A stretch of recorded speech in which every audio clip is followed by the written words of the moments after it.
거대한 운석이 우리 대기에 들어와 엄청난 규모의 폭발을 일으킵니다. 지구상의 모든 생명체는 사라졌어요. 거대한 불길이 지구를 여러 번 둘러싸고 녹색의 풍경은 오직 재와 먼지만 남게 됩니다.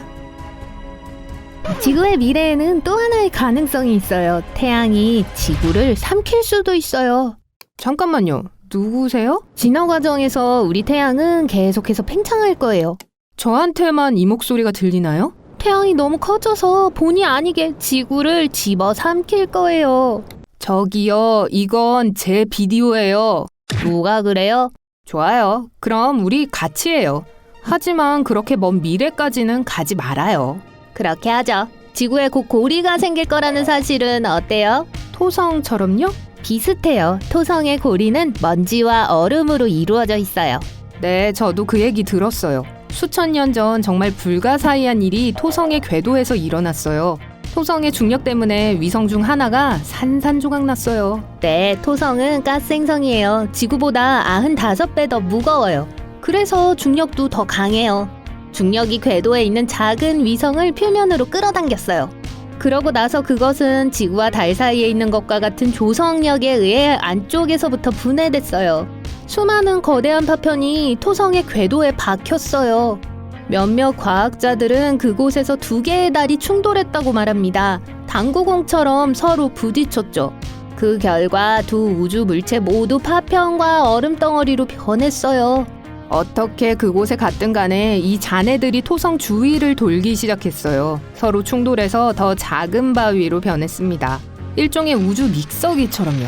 바위는 점차 가루로 갈아졌어요. 그리고 거대한 얼음 덩어리들이 작은 결정체로 변했어요. 평균적으로 그 결정체와 고리의 크기 비율은 인간의 손톱과 스쿨버스의 비율과 같아요. 머지않아 비슷한 고리가 지구 주위에 나타날 거예요. 어떻게요? 제 말은 달이 있잖아요. 그리고 달이 조만간 부서질 거라고 상상하기는 힘든데요. 게다가 지구 궤도에서 충돌을 일으킬 수 있는 또 다른 달이 없어요. 우주 쓰레기예요. 정말 많아요. 우리는 1957년경부터 우주선을 지구 궤도로 발사하기 시작했어요. 그리고 거의 항상 같은 시나리오를 따르죠. 네, 그래요. 로켓은 여러 부분으로 구성되어 있어요. 부스터, 심지어 여러 개인 경우도 있어요. 로켓의 두 번째 단계, 그리고 로켓 끝에 있는 캡슐에 들어있는 화물이죠. 부스터가 로켓을 거의 궤도로 가속시킨 다음 도킹을 해제합니다. 두 번째 단계는 엔진을 점화하고 화물을 궤도에 올리기 위해 훨씬 더 높이 올라가요. 그러고 나서 두 번째 단계도 도킹을 풀고 화물 캡슐은 위성이나 우주 탐사선을 우주로 내보내요. 네, 로켓의 첫 단계, 두 번째 단계, 그리고 화물 캡슐은 일회용이었어요. 그것들이 지구 궤도에 머물러 있다는 뜻이죠. 시간이 흐르면서 지구가 이것들을 끌어당겨서 대기권에 들어갔고 공기와의 마찰로 불타버렸어요. 하지만 많은 물체들이 수십 년 동안 지구 주변을 돌고 있어요. 2021년 현재 우리 궤도에는 약 1억 7천만 개의 우주 파편 물체가 있어요. 이것들은 로켓 단계의 도킹을 풀 때 사용되는 볼트 같은 우주선의 부품이에요. 또한 오래된 인공위성, 작동 중인 위성, 작동하는 우주선, 그리고 이미 일어난 충돌로 인한 잔해도 있어요. 아, 그 얘기 저도 들었어요. 2009년에 두 개의 위성이 서로 충돌했어요. 두 위성 모두 파괴됐고 약 600개의 다양한 크기로 부서졌어요. 네, 그리고 이 날카로운 금속 파편들은 초당 10km의 속도로 궤도를 비행하고 있어요. 뉴욕에서 런던까지 10분 이내에 여행할 수 있는 속도예요. 우리 로켓이 날아가는 속도와 거의 같아요. 그리고 상업용 비행기보다 45배 더 빠릅니다. 그래서 이 조각들은 많은 에너지를 가지고 있어요. 서로 충돌하면서 산산조각이 나고 작아져요. 토성 주변의 달 잔해처럼요? 맞아요. 하지만 음속보다 더 빠른 속도로 궤도를 돌고 있는 많은 금속 파편이 우리 우주선을 손상시킬 수 있겠죠? 네, 국제우주정거장은 이미 우주잔의 구름과의 충돌을 피하기 위해 엔진을 한번 작동시킨 적이 있어요. 날카로운 금속 부품은 정거장의 선체를 손상시키거나 심지어 구멍을 낼 수도 있어요. 그러면 약 150조 원의 가치가 있는 국제우주정거장이 파괴될 거예요. 그래서 만약 계속해서 궤도로 파편을 벌인다면 정말로 지구에 고리가 생기게 될 거예요. 그리고 심지어 낮에도 보일 거예요. 달처럼 태양빛을 반사할 거예요. 창밖을 내다보면 지구가 들이우는 그림자에 가려진 아름다운 줄무늬가 보일 수도 있어요. 경치가 정말 멋있겠죠? 좀 더 놀라운 걸 보고 싶으세요? 우리 태양의 크기가 10배 증가했다고 상상해보세요. 그 과정이 지금 일어나고 있어요.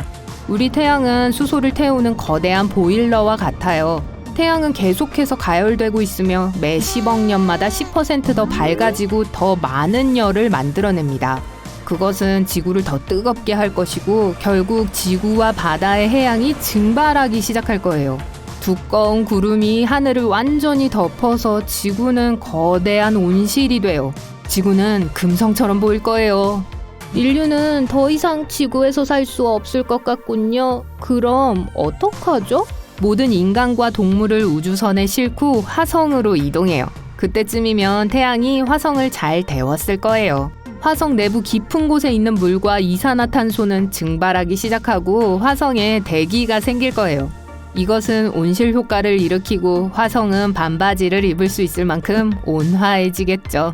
그러고 나서 우리는 화성 표면에서 지구가 금성처럼 산성 구름으로 인해 생명이 없는 돌덩어리로 바뀌는 것을 보게 되겠죠. 네, 하지만 약 70억 년 후에 태양은 훨씬 더 팽창하기 시작해서 적색거성이 될 거예요. 2단계에서 태양은 지금보다 256배 더 넓어집니다. 그래서 수성과 금성을 완전히 삼킬 수 있어요. 그리고 태양의 가장자리는 지구의 궤도 바로 위에 있을 거예요. 그럼 지구는 태양 표면의 뜨거운 플라즈마에 빠져 사라지게 될까요? 아마도요. 하지만 별이 연료를 너무 많이 태우면 무게가 줄어요. 그래서 태양의 중력장도 약해질 거예요. 더 이상 태양계의 행성을 가까이에 두지 못할 거예요. 아마도 지구의 궤도는 더 넓어질 거예요. 그 후 지구는 태양 근처에 있는 첫 번째 행성이 될 거예요. 몇몇 과학자들은 이 시기에 토성의 위성 타이탄이 인류의 새로운 보금자리가 되기에 적합한 조건을 얻을지도 모른다고 믿고 있어요.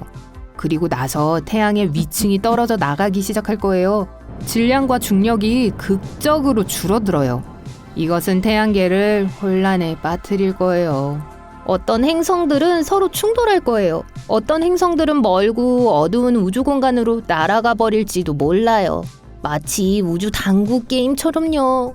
맞아요. 그리고 태양 수면의 마지막 단계는 백색 외성입니다. 그러면 태양은 지구 크기가 될 거예요. 살아남은 행성들은 백색 외성으로부터 충분한 열을 얻지 못해요. 그리고 태양빛은 수십억 년, 수조 년에 걸쳐 점차 희미해져요.